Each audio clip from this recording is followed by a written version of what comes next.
Today I want to show you some things about my favorite berries to grow and one of my favorite berries to eat, strawberries. Today we're going to show you how we grow them, how to pick them, how to know when they're going to taste really good, talk about how we grow them as part of our landscaping and not just in neat pretty little rows, which is also perfectly fine. Some of the things that we've completely goofed up along the way, and also some of the things that are okay and some things that will make your berries taste even better. So hang with me to get started. Just to give you a little background, up until a couple of years ago before we started gardening, I got my strawberries the old-fashioned way from the grocery store. They all come lined up nice, neat in little cartons, and that's where you get berries. However, I learned differently. They grow on humble little plants like these. These guys are not anywhere close to ripe, but you can see that's going to be a berry. Well, it is a berry. It's going to be a ripe berry in a few weeks. So in the spring, first you see all of these green leaves coming back to life. Then you start seeing little blossoms. And when you see the blossoms, you know in several weeks you're going to have some red, ripe strawberries. Unless you're growing white Carolina pine berries, which I have around back, they're actually white with red seeds, but I don't have any ripe yet, so we'll talk about them on another video. Now, another thing you can see before I move along, you see there's little tiny holes in some of my leaves. That means I'm having to share my strawberry plants with some little bugs. I am going to let that go for a little while. From what new research is telling us, the plants are actually stronger and tougher when they get a little bit nibbled on by bugs, which makes for more antioxidants in the fruit. I have not been able to test that at home, but I'm going to trust the science on that one. So here we have one of my beds of strawberries. I'm using it as ground cover. It keeps the water in the soil and keeps the soil where I want it in the bed. Now, this particular bed gets the least amount of sunshine of my strawberries because for most of the day it's in the shadow of the house, but it's okay. It still has berries. They just take a few more weeks to ripen than the berries that are out in full sun. As we move toward those where I can actually pick, I picked some earlier today and we're going to pick some more. I have my other edible shrubbery. You can see, if we can zoom in, you can see some of these green berries. Those are black currants. Very high in antioxidants, and they make absolutely amazing jam and pie filling. You can do other things with them too, but we'll do another video on them when they're ripe and ready to pick. So as we move along, this bed, I may have 2 or 3 ripe berries in it, but again, this is part of my later fruiting batch of berries. Now, don't mind the dirt next to it. I just planted everything, and as soon as everything starts coming up, then I can add mulch back in and it starts looking prettier. Right now it's a little bit rough. Well, and if you look in the near background, just past the dirt, at those green plants, that is parsley. I'm letting it go to seed so that I can capture and save those seeds for next year. It's a cool weather crop, so it lives over the winter. And you can see the strawberries just love rocks. So if you have rocks as part of your landscaping, strawberries are a fantastic and tasty way to control some of the erosion, and actually they are their own weed control. I do get a few weeds in them, but they are become so dense that the weeds don't really want to compete. You can see there's, what, 1, 2, a couple of weeds, not very many. Over here, we're getting closer to the berries that are ready to pick. What you see right here, the thing that looks like big sticks, that's actually a hibiscus bush where it'll come back to life in a couple of months. It's ugly right now. And here in the close foreground, we have another perennial. This is oregano. This one happens to be Italian oregano, and it's highly convenient for me to come out and just clip a few sprigs. And oh, look, I see a berry. Let me get to the berry without squishing everything else. Now, my berries have gone a little bit wild in that I could thin them quite a bit and it would create paths and better air circulation through. However, I still get a lot of great berries, even though they're a bit dense right now. Now, see here? Okay, this berry at first glance looks nice and red. As I turn it over, this one needs probably another day, maybe 2 days. Let's check this one. Okay, this one I'm gonna go ahead and pick, even though there's a tiny bit of lighter color on the underside, because this is a very vibrant red. If I leave it alone, by tomorrow, a critter or a bug will have gotten to it before I can. So I'm gonna go ahead and pick that one. Same with this berry right here. So if you look, the leaves basically form like an umbrella canopy so the berries can continue to grow in the shade and ripen there somewhat protected. Now, the trick is what really gets to your berries. Slugs love them, snails, and also there's several bugs that like to chomp on them. So you have to, it's a race against the pests and then also against moisture. Those two things will just absolutely munch on your strawberry crop. Oh, look, there's one. Really, really bold red, at least on one side. And there we go. Ah, there we go. And then this is what you have to do. And then as your season progresses, you gently move the greenery. Oh, look, see? And these will be ripening within the next week. But right now, we want to get this guy. This one is not going to be a great berry. You can see it's a little bit dinged up, but I don't want to leave it because if I just leave it on the vine, it will rot and that will attract more pests. So you want to get them, even if they're not perfect, you don't want to leave them on the vine. Look at that pretty berry. Here we go. So this bed is going to be a high producer. The berries on it are not as big as the berries that grow on my vines that are across the walkway because it's two different types of berries. I planted, this started right here from a dozen little tiny plants, the little bare root plants, 1 dozen of them, and that was 3 years ago. And now I've just let it have its own way.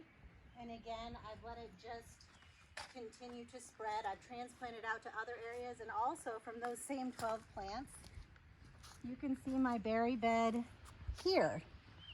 Now again, so we have strawberries all along here, and again, I just planted sweet potatoes here, so they're not pretty yet. And actually, they're very tiny. See, that's a little tiny sweet potato plant.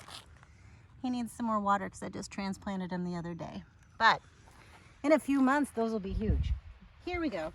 On this side, we've got more berries. I'm gonna pluck this one. That's a little bit, looks like moisture got to that one, so it's got the funny color on it. I'm still gonna pick it because I don't wanna leave it to rot. But look at this berry. That one's pretty colored. And ta-da!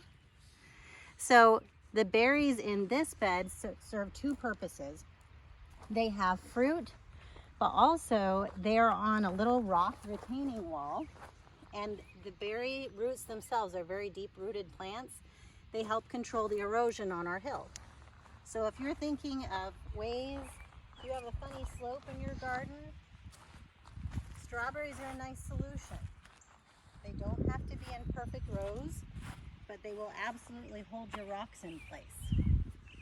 You can see what they do is they send off, once they're done with this fruit, they'll send off a little baby, strawberry baby runner, and they like to run and jump in between these rocks, and they suddenly take root, and year by year you'll have fewer and fewer weeds like that to get rid of because there'll be berries in place. And the berries are very happy. They give you nice red ripe berries every year. So you can see some of that now also in this bed. If you look down that way with the white flowers, there's cilantro that is going to seed. That's another cool weather crop like the broccoli, well, broccoli is cool weather, but the parsley that I mentioned before, I'll be saving seeds from the cilantro and from the parsley so that later this summer I can plant them and they'll be growing over the winter outside. Now, things that well, they don't require a ton of water. It rained lightly yesterday, but you can see these guys are probably still a little bit thirsty. Their leaves are a little bit curled up. So they're relatively easy care. Now, once the garden season gets underway and all the pests come completely back to life, I come out here with my neem oil concoction with the soap and the neem oil, much like I do for the tomatoes and the other crops. And it definitely helps with the bugs, and also strawberries tend to be susceptible to fungal infections, and the neem oil has definite fungicidal properties and it will clean it right back up. So I've been able to keep very healthy plants overall. Now, these berries will continue to spread themselves, and we're gonna walk along. So this is from the same 12 plants.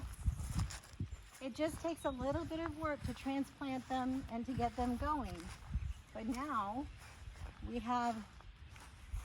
have fruit here for the next 4 to 5 weeks, and we'll have strawberry ice cream, strawberry jam, strawberry shortcake, strawberry syrup, strawberries for the freezer, strawberry lemonade, all kinds of fun things.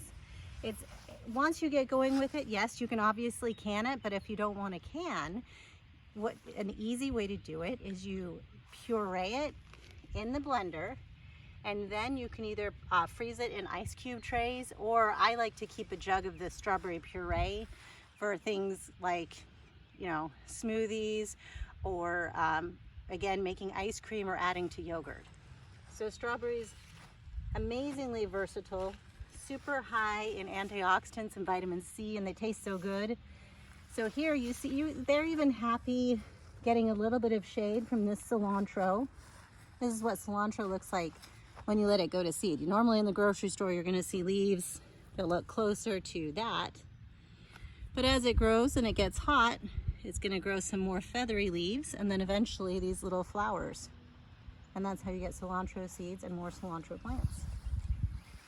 But we're still walking along, again, from the same 12 strawberries. We're gonna see, oh, here's some runners. This is what I was talking about.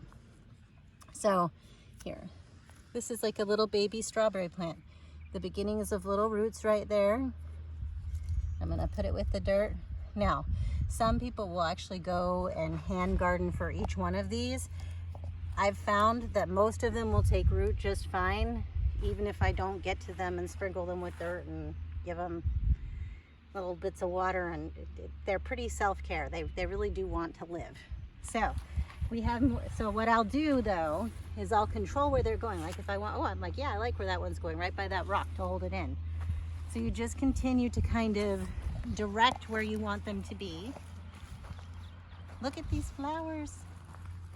Excellent pollinators. The bees love these. And then, so you see the flowers point up, and then the berries start to droop down until they get heavier and heavier, and they are ready to pick. And they change color when they are ready to pick. That's a weed. So, oh, look, okay.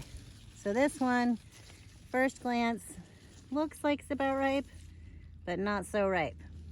Now, they will sort of change color, which is why you can get berries in the grocery store that are red, but they taste like this one would. Whereas this one is fully red. And no, I'm gonna leave that one for the day. You see how this underside is almost completely the lighter pinky orange? That means the sugars aren't completely developed, so will not be as sweet as I would like it. Yeah, same with this one. So these guys will get another day or two. Oh, it was hiding from me. You could see it better than I could. There we go, look at this one. Okay, that is perfect. Bugs haven't gotten to it yet. It's nice and red. In we go. So yes, strawberries are absolutely easier to grow if you spray them with pesticides and fungicides. However, fungicides that are not basically oil-based soaps can be harmful to you. So I like to minimize them. And look, this one, I'm gonna go ahead and pick. This guy, I picked but I don't want it. Do you see that ickiness? That will not taste good. So I'm gonna throw that out. Leave that for a deer. Deer can go hunt for that one. And then what you do, ooh, all right. I'm gonna pick this one, but look, I'm gonna have to cut that spot out. Someone took a nibble before I could get to it. It's all right. Now there's a lot, also I've seen things, people putting out like copper beer traps for slugs, and I absolutely believe those things work. However, I have a lot of strawberries to do with those, and as you can see, even without doing them, we still get a decent strawberry crop. So if you are thinking, well, I just want a little bit of something to add some greenery most of the year that's pretty easy care, that gives me something tasty, I say yes to strawberries. The thing is, when you first plant them, you have to water them a lot. And they say full sun, but if you get a lot of really hot, direct sun, I would actually pick an area that gets partial shade until they're well established.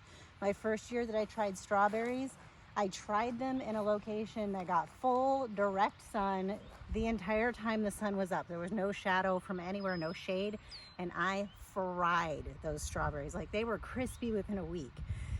So the next year is when I tried them closer to the house where they got a little bit of shade. This would need none of these locations outside of the tail ends of these long rows of them would be considered true full sun. However, in our climate, it worked out better. So now, with a little bit of experimentation and trying again, even though my first attempt failed, we have a wonderful strawberry harvest every year, greenery that basically takes care of itself, and a healthy, wonderful fruit that we can enjoy throughout the year as long as we either freeze it or preserve it. So if you have any questions, if you want to start your own strawberries, if there's anything I can help you with, let me know. But otherwise, let me know how your strawberries are going.